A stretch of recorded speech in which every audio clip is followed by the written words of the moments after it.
Vous savez, les gagnants trouvent des solutions, puis les perdants cherchent quoi? Des excuses. Ne soyez pas dans cette catégorie. Hein? Vous savez, c'est quoi le remède à la peur? C'est l'action.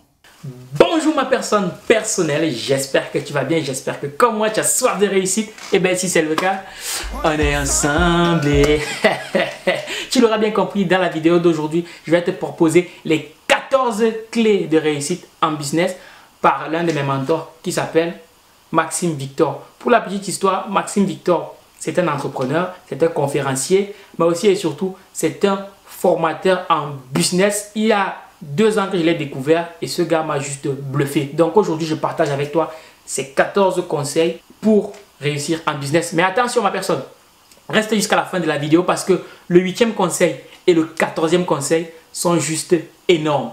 Générique.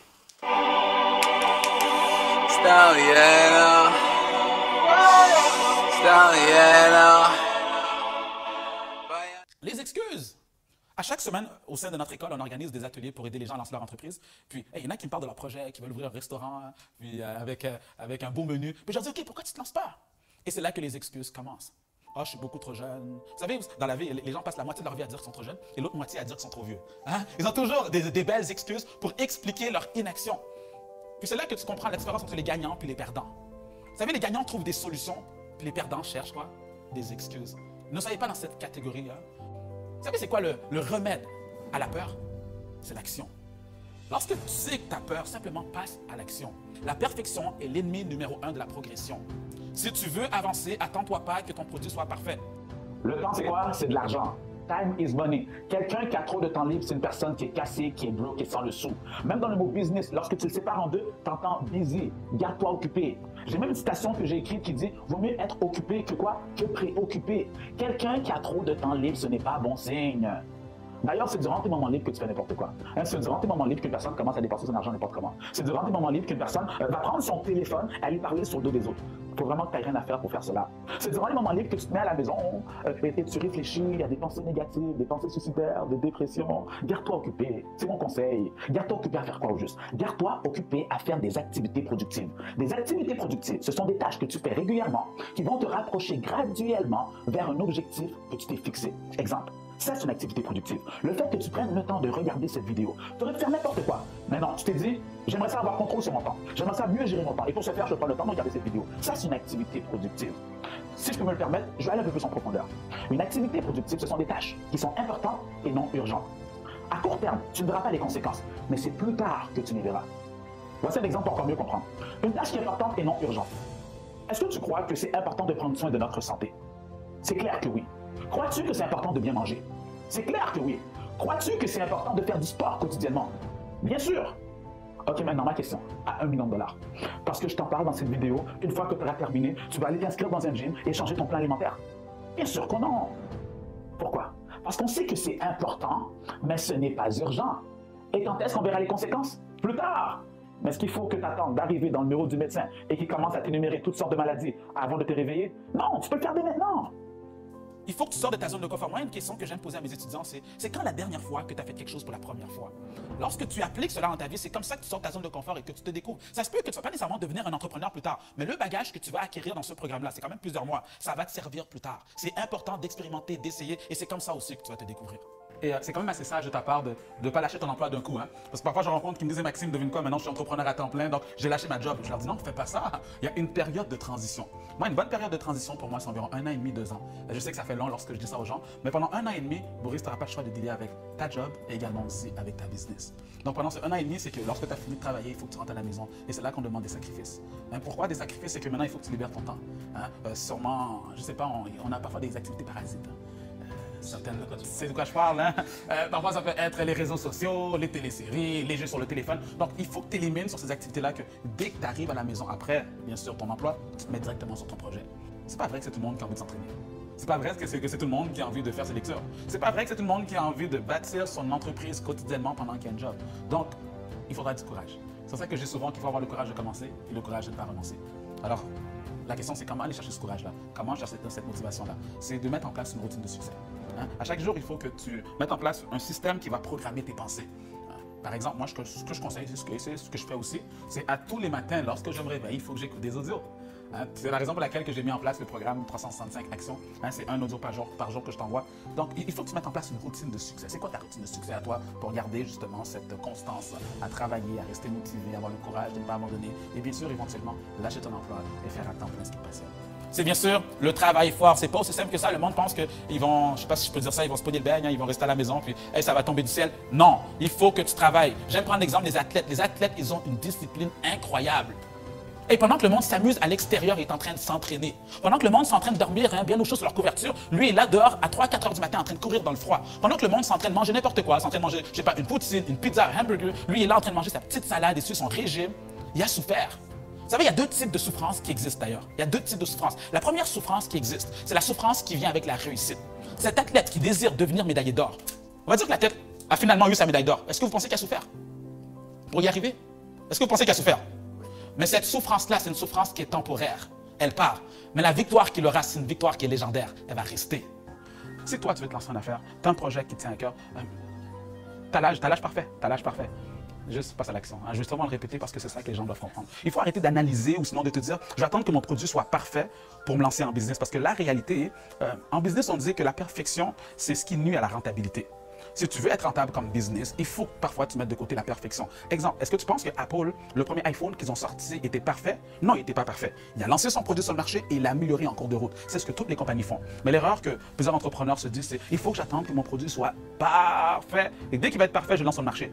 Le seul hic, c'est que lorsque tu vas penser qu'il sera parfait, mais le marché aura évolué.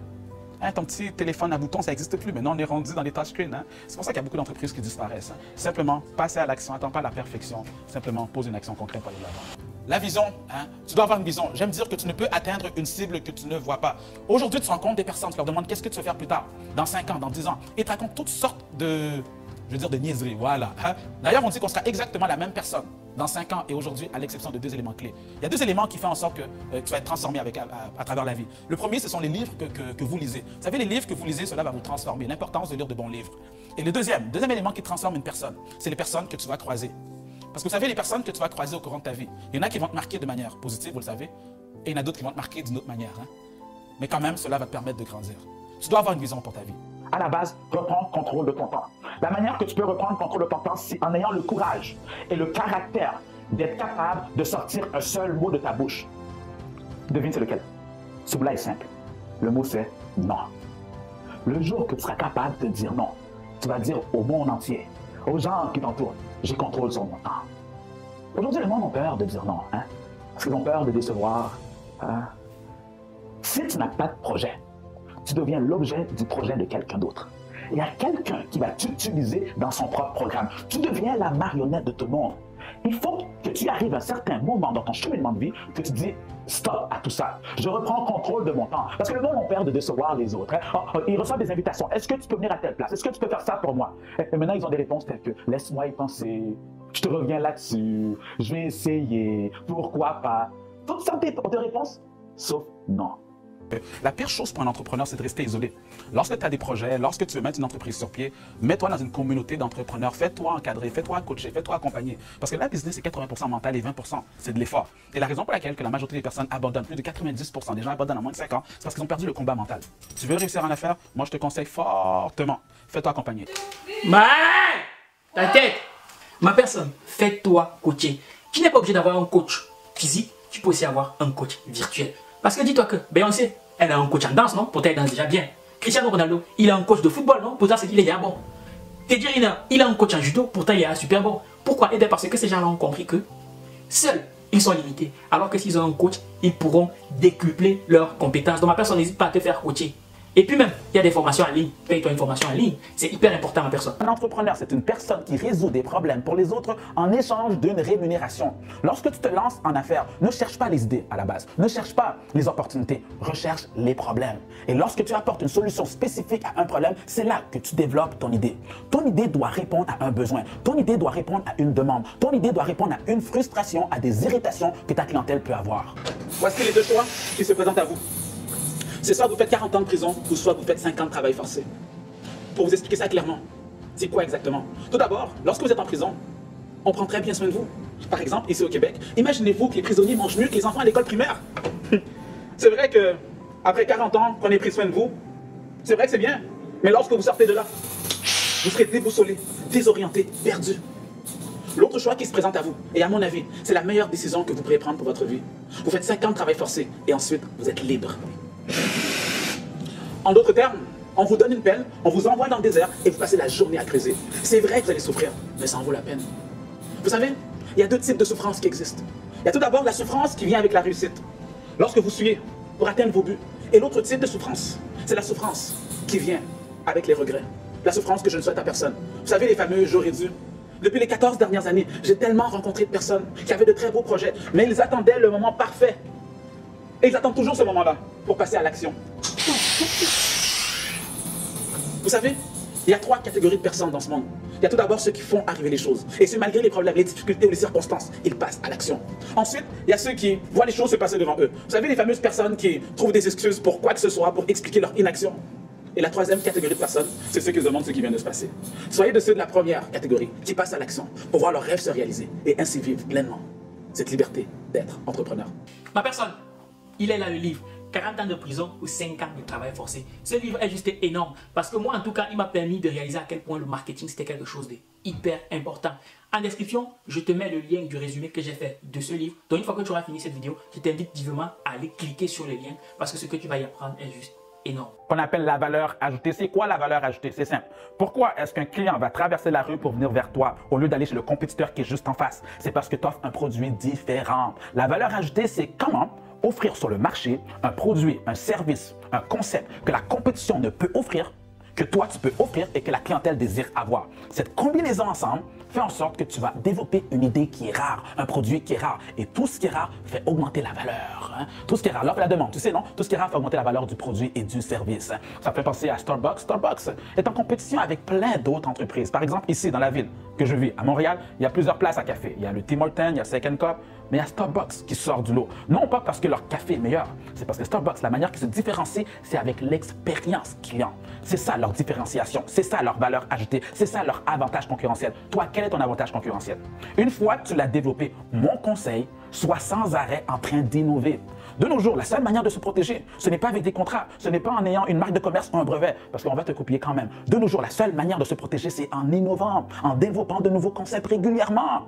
Arrange-toi que ce que tu mets en place, de le rendre assez complexe afin que la compétition ait de la difficulté à te copier. Premier objectif, à tous les années, augmente tes revenus. Tu ne peux rester au même niveau. Ça fait des années que tu fais ton 50 000 $ par année. Cette année, prends la décision d'avoir une certaine augmentation. Ça pourrait être, exemple, 20 %. Hein? Cette année, j'augmente de 20 %. Donc, il faut que je termine avec 60 000.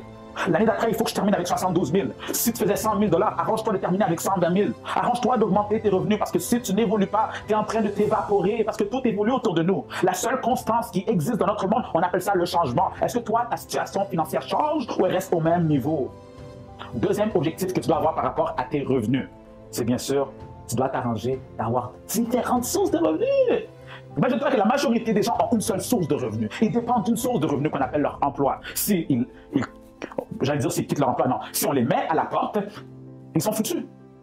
Tu ne peux pas dépendre d'une seule source de revenus.